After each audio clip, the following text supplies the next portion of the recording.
오늘 함께 묵상할 하나님의 말씀은 누가복음 5장 12절부터 16절까지입니다. 예수께서 한 동네에 계실 때에 온몸에 나병 들린 사람이 있어 예수를 보고 엎드려 구하여 이르되 주여 원하시면 나를 깨끗하게 하실 수 있나이다 하니, 우리 예수님은 사람들에 대하여 성령과 불로 심판하셔서 구원과 심판을 행하시는 하나님의 아들이었습니다. 그리고 하나님의 아들 예수님은 사람을 구원하시는 그 일을 위하여 제자들을 부르셨죠. 특히 고기 잡는 어부가 직업인 사람들을 부르심으로 그 뜻을 분명하게 해 주셨습니다.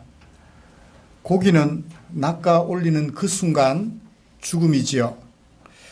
그러나 사람들은 물에서 건져 올리는 순간이 곧 사는 순간이 되는 것입니다. 물이나 바다는 묵시문학에서 사단이 지배하는 어둠의 세상을 상징하는 그런 그림 언어로 사용되는 것도 그런 의미입니다.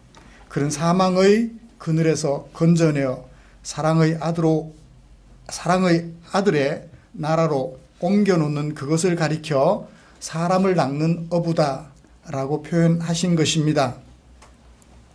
그러므로 예수님께서 제자들을 부르시면서 사람을 낚는 어부가 되라고 말씀하시는 것은 고기 낚는 것을 은유로 사용하셔서 사람을 구원하는 일에 동참하도록 하시는 예수님의 초청이라고 볼 수 있겠습니다.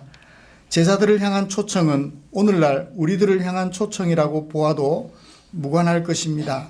사랑하는 성도 여러분, 지난 한 주간 동안 이런 예수님의 초청을 얼마나 진지하게 생각하시며 생활하셨습니까? 사람들을 만나고 일을 하시면서 사람 낚는 그 일에 조금이라도 관심을 가져 보셨는지요?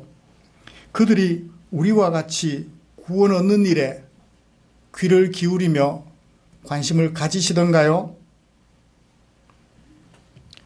그들에게 예수님을 구원자로 영접하도록 도전을 해 보셨는지요? 아마 거절을 많이 당하셨을 것입니다. 거절을 당하다 보면 도전하는 일을 중단하고 싶은 마음이 들 경우도 있을 거예요. 그렇지만 그 일은 우리 평생에 걸쳐 끊임없이 해야 할 일임을 명심하며 낙심하지 않기를 기대합니다. 사람 낚는 업으로 불러주신 하나님의 은혜를 감사하며 하나님께 예배드리기 위하여 이곳에 모인 우리를 위하여 하나님께서는 누가복음 5장 12절부터 16절까지 말씀을 주셨습니다. 저는 이 본문을 가지고 정결케 하시는 예수님이라는 제목으로 설교하고자 합니다. 오늘 우리가 교독한 5장 12절부터 6장 11절 사이에서 누가는 모두 예수님께서 행하신 5개의 사건을 기록하고 있습니다. 각 사건들을 통하여 예수님의 정체를 잘 드러내고 있지요. 우리가 함께 교독한 본문은 그 첫 번째 본문으로서 사건 형태로 기록이 되어져 있습니다. 사건이라면 발단이 있고요. 그 배경이 되는 발단에서 사건을 전개해 가는 사람이 있고요. 그리고 그 사건은 위기를 봉착하게 됩니다. 그리고 마침내 사건은 절정에 이를 것이며 결말에 이르러서 사건은 종료가 될 것입니다. 그 사건의 오늘 우리가 읽은 이 사건의 발단은 12절 초반부에 나오고 있지요. 예수님께서 갈릴리 한 동네에 계셨다라는 것입니다. 그 동네에 안 계셨으면 일어나지 않을 사건인데 그 동네에 계셨기 때문에 일어난 사건입니다. 그때 사건을 전개하는 사람은 누구죠? 온몸에 나병 들린 한 사람입니다. 그가 예수님을 찾아와서 예수님을 보고 그 앞에 엎드려 요청하는 것으로 사건은 전개가 됩니다. 주여 원하시면 나를 깨끗게 하실 수 있나이다. 예수님이 치료를 하시면 위기를 넘어 절정의 순간으로 나갈 수 있지만 치료를 못하시면 그냥 그 사건은 종결되었을 것이며 아마 누가복음에 기록되지도 않았을 것이고 우리의 입술에 예수라는 이름이 거론되지도 않았을 것입니다. 다행스럽게도 우리 예수님은 온몸에 나병든 사람을 치료하시는 것으로 사건은 마무리되면서 절정을 향하여 위기는 극복되고 절정을 향하여 치닫게 됩니다. 예수님께서 그를 치료하신 후에 그에게 하신 말씀이 절정이죠. 제사장에게 가서 뭐를 행하라? 정결 예식을 행하라 하는 것으로 사건은 절정에 이르게 되었습니다. 예수님께서 그를 치료하신 후에 그에게 구약 율법에 따라 정결 예식을 행하라 명하셨죠. 이후로 예수님의 소문은 더욱 퍼져나가는 것으로 사건은 결말이 났습니다. 여기서 이 사건은 종료가 돼요. 그런 반면 예수님은 당신께서 의도하신 예수님의 정체를 사람들에게 드러내고 싶었는데 사람들은 예수님의 의도대로 보지 않고 자기들의 의도대로 보는 것으로 사건은 종료가 돼요. 예수님을 만나고 나니까 뭐가 신기해요? 병 고쳐지고 귀신 쫓겨나가는 게 신기한 거예요. 그래서 병자들만 모여듭니다. 귀신 들린 사람들만 모여요. 예수님은 그러려고 병자를 고치시고 귀신을 쫓아내신 것이 아닌데 예수님의 의도와는 달리 사람들에게 예수님이 인식되는 것을 매우 안타깝게 여기시면서 그래서 어떻게 하시나요? 물러가셔서 한적한 곳에서 기도하시는 것으로 사건은 결말이 났죠. 이런 본문을 가지고 저는 두 가지로 설교를 할 것입니다. 첫 번째는 예수님은 어떤 분이신가 하는 것을 설교할 것이고요. 두 번째는 예수님은 어떤 사람을 불쌍히 여기시는가 하는 것을 살펴보면서 오늘 장애인 주일에 하나님의 말씀을 대신할까 합니다. 말씀 나누는 중에 우리 모두 하나님의 크신 은혜 안에 거하게 되기를 간절히 소원합니다.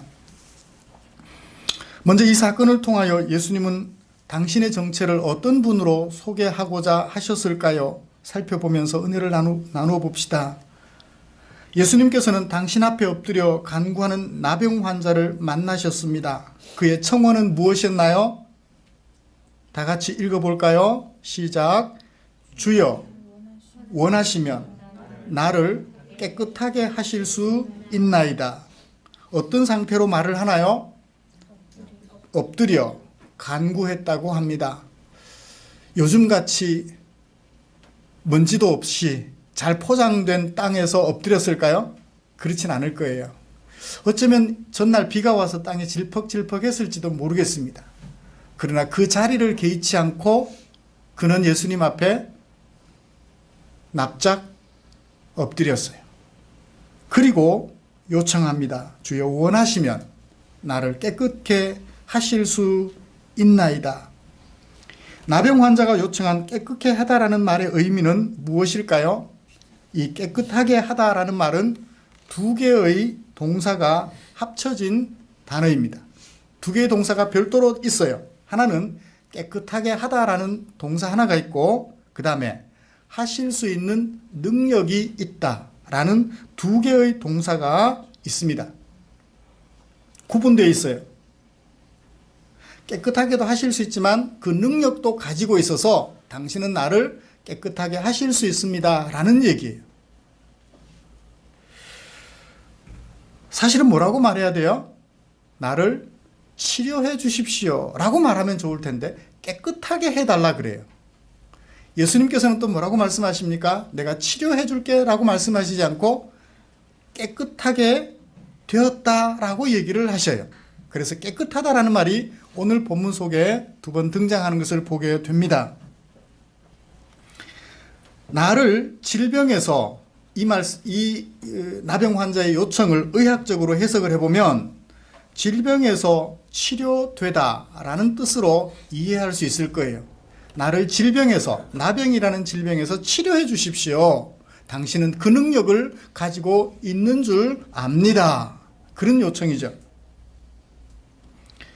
예수님께서는 이 나병 환자의 요청을 어떻게 활용하셨을까요? 그냥 질병 치료해 주는 것으로 끝나셨을까요? 아닙니다. 깨끗하게 되었다라는 말씀을 사용하시면서 다른 의도를 그에게 나타내 보여주고자 하신 것입니다. 그것이 무엇일까요? 굉장히 중요한 얘기예요. 요즘 우리가 레위기를 묵상하고 있습니다. 특히 어제부터 레위기 14장을 묵상하고 있는데요. 레위기 14장에서 나병에 걸렸다가 치료가 된 사람들의 정결을 선포하는 규례에 대하여 기록하고 있어요. 1절부터 32절까지. 그때 제사장이 하는 역할은 무엇이었나요?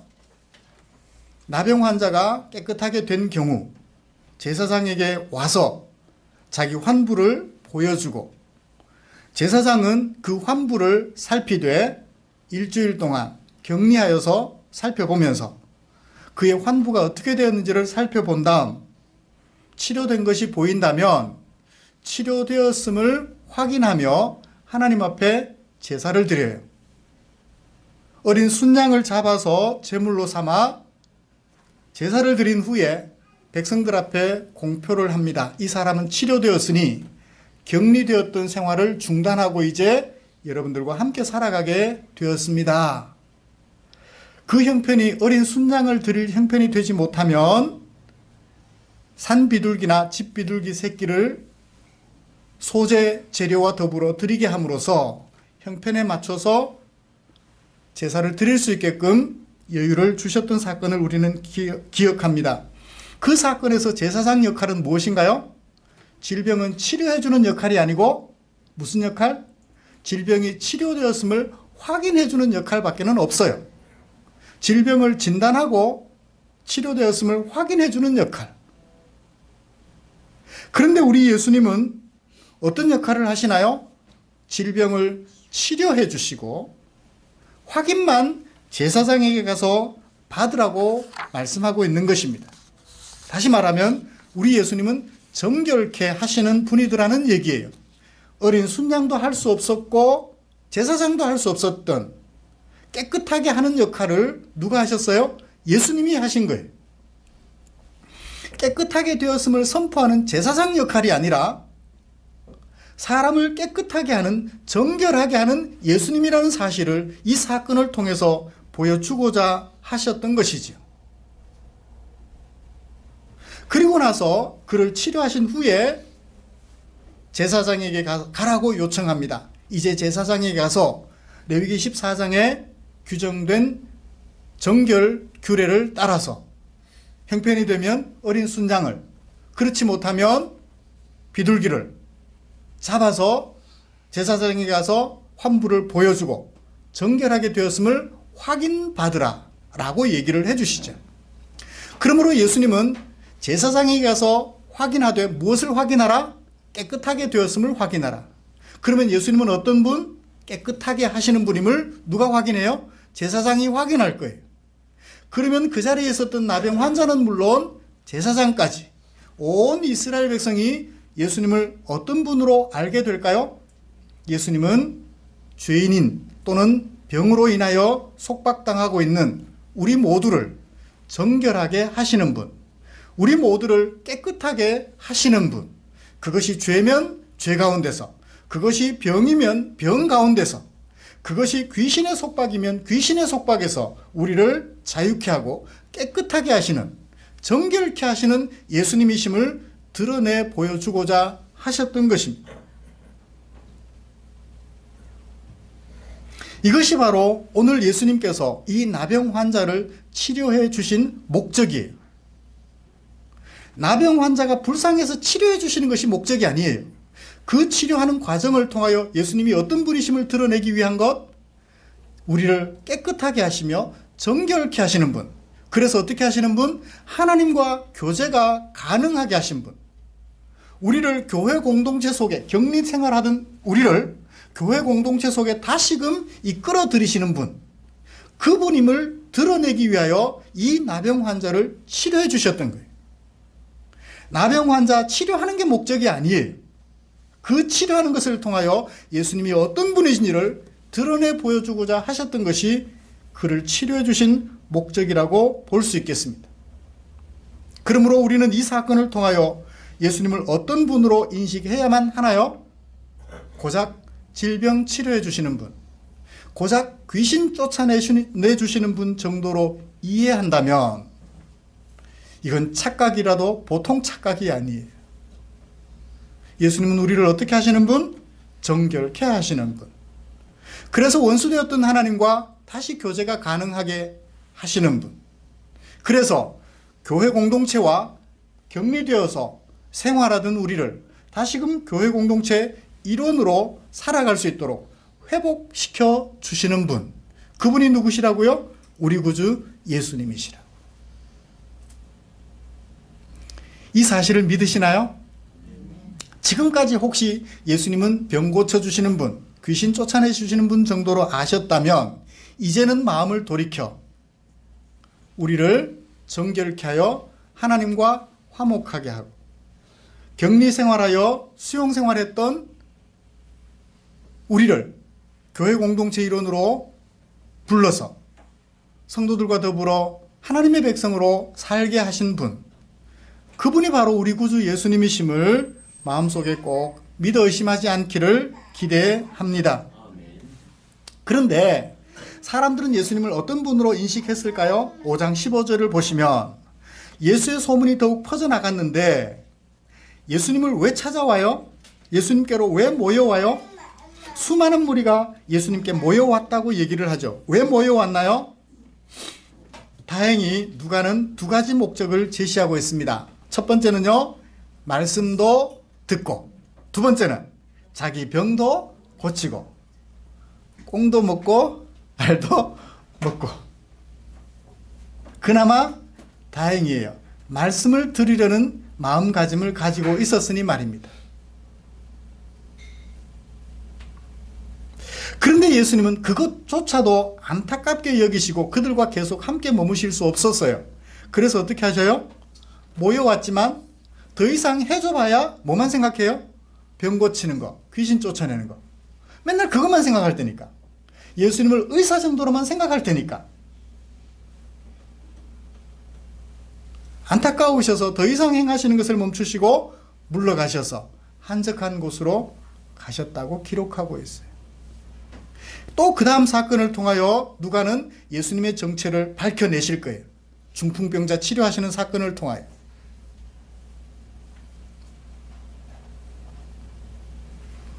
오늘날 사람들이 예수님을 바라보면서 이 예수님을 어떤 분으로 인식하고 있을까요? 비슷하지 않나요? 모르겠습니다. 한국교회를 출석하는 예배당에 출석하여 하나님을 예배한다는 우리 성도들 중에서도 여전히 아직까지 내가 예수님을 믿는 이유를 묻는다면 예수님이 나를 정결케 하여 하나님과 화목하게 하고 교회 공동체 안에 속하여 성도들과 더불어 하나님을 예배하는 영광을 얻게 하신 그 예수님이 감사하여 하나님께 예배드리려고 모이는 성도들이 아니라 교회 가면 예배드리면 병도 낫고 아들 성적도 좋고 좋은 직장도 가고 좋은 배필도 만나고 그럴 것 같아서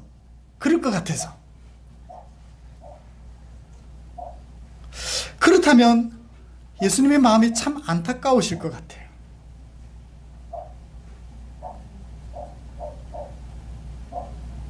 그래요. 예수님의 의도와 달리 오늘날 많은 사람들은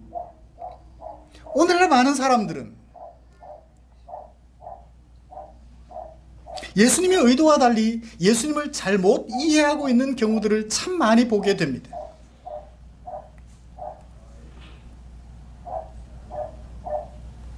그렇다면 우리는 예수님을 어떤 분으로 인식하고 있으신가요? 이 자리에 앉아 계시는 저와 여러분들은 그렇지 않을 것이라 믿습니다.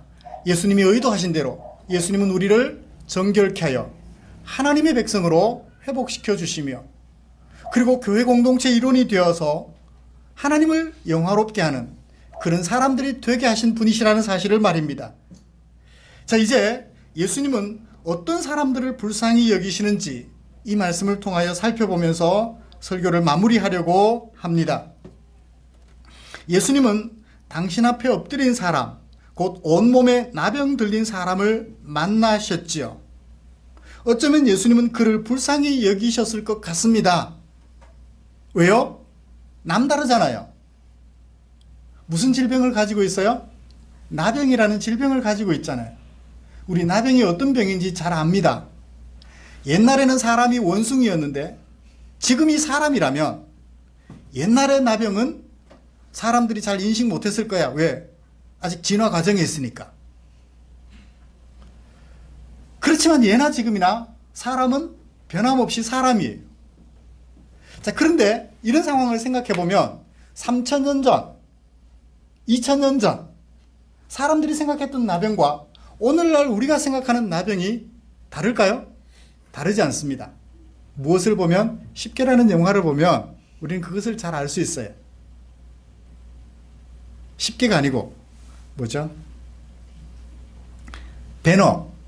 배너라는 영화를 보시면 배너의 가족들이 나병에 걸려서 격리 생활을 하고 있는 거 보셨죠? 굴 같은 제한된 영역 속에 갇혀서 햇볕을 보지 못한 채 지내고 있는 것을 보셨을 거예요. 오늘날에도 똑같아요. 일제시대에 나병 환자를 어디에 수용하나요? 소록도 같은데. 격리 수용하죠. 여기 아마 포항 인근에도 있었을 거예요. 흥해 초곡리. 예. 그분들이 별도로 수용돼서 그렇게 마을을 구성하고 그 동네에서 잘 벗어나지도 못하고 말입니다. 그렇게 격리 생활을 해야만 하는 가족들, 불쌍해서 예수님께서 그를 만나 주셨을 수도 있을 것 같아요.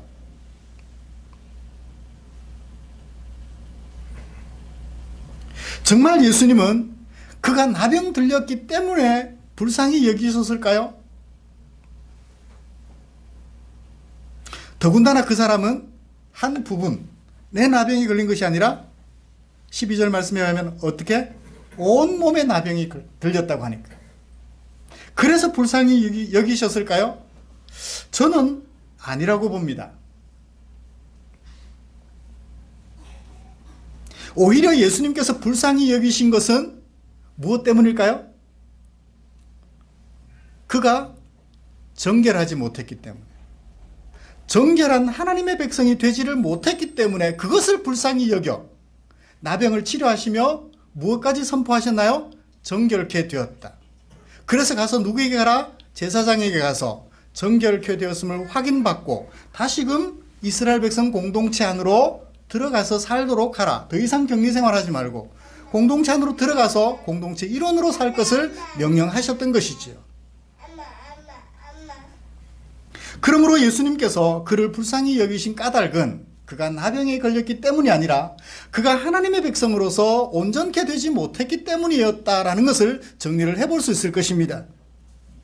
오늘 우리는 장애인 주일로 지키고 있습니다. 저도 장애인이에요. 안경을 벗으면 잘 안 보여요. 글자를 읽을 수가 없습니다. 눈앞에 갖다 대도 잘 안 읽어요. 시력이 워낙 나빠서.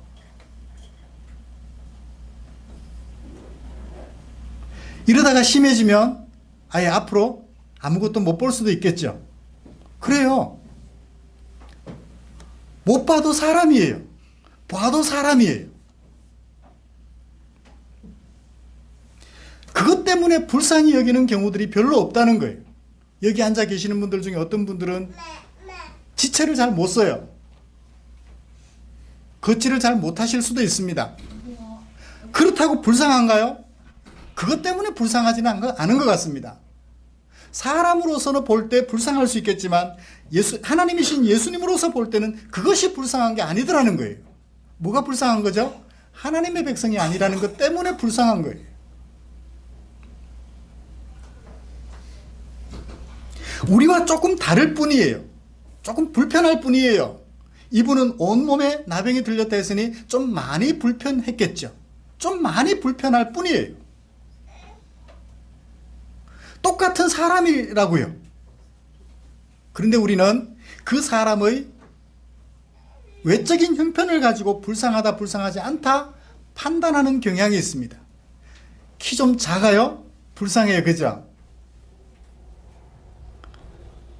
100cm, 110cm 정도 되게 키가 되는 사람을 만나면 참 불쌍해 보여요. 키가 2m 20 되면요, NBA 가서 좋은 돈벌이를 할 수 있겠구나. 부러워해요.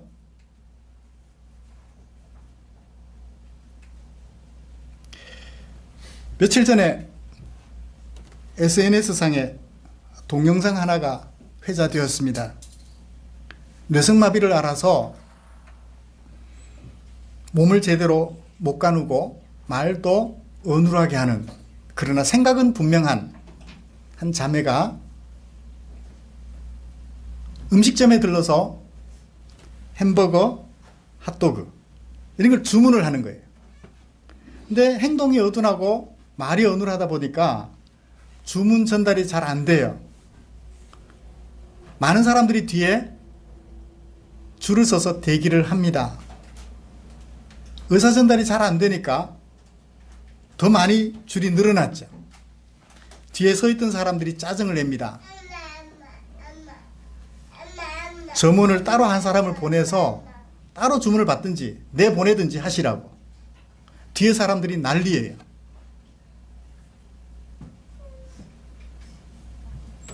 그래요. 살아가는 모양만 좀 불편할 뿐, 그래서 우리와 조금 다를 뿐, 그나 우리나 똑같은 사람인데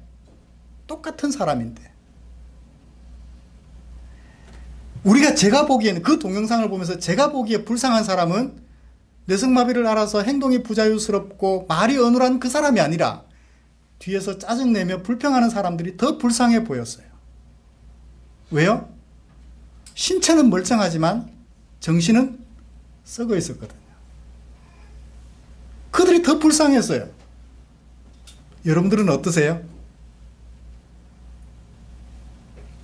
그 사람들이 길을 활보하며 마라톤도 하면서 행복하게 살 수 있을지는 모르지만, 제가 보기에, 하나님의 정결함을 받은 제가 보기에는 그들이 불쌍했어요.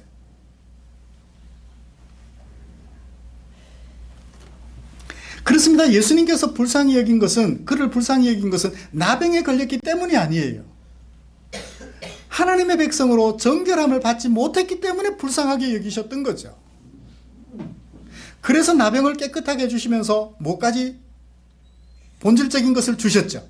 그것은 깨끗함을 입었다는 거예요. 우리는 질병에 들었다고, 가난하다고, 사회적 신분이 낮다고 그를 불쌍하게 여기는 경향을 보입니다. 그러나 우리 예수님은 그가 질병에 걸렸기 때문에, 그가 사회적 신분이 낮기 때문에 불쌍하게 여기지 않으셨습니다.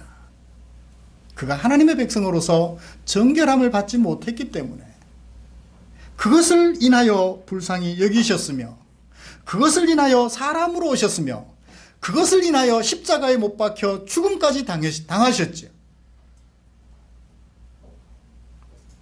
사랑하는 성도 여러분, 예수님은 사람을 불쌍히 여기심에 있어서 외적인 요소를 보지 않으셨습니다. 예수님은 사람을 불쌍히 여기심에 있어서 차별하지 않으셨습니다. 똑같이 하나님의 백성이 되지 못하여, 정결하게 되지 못하여, 깨끗하게 되지 못하여 살아가고 있는 그들을 불쌍히 여기시고, 그들을 정결하게 하시려고 이 땅에 오신 하나님의 아들이셨죠. 다만 그들을 특별히 좀 불쌍히 여기셨을 것 같기도 해요. 왜요?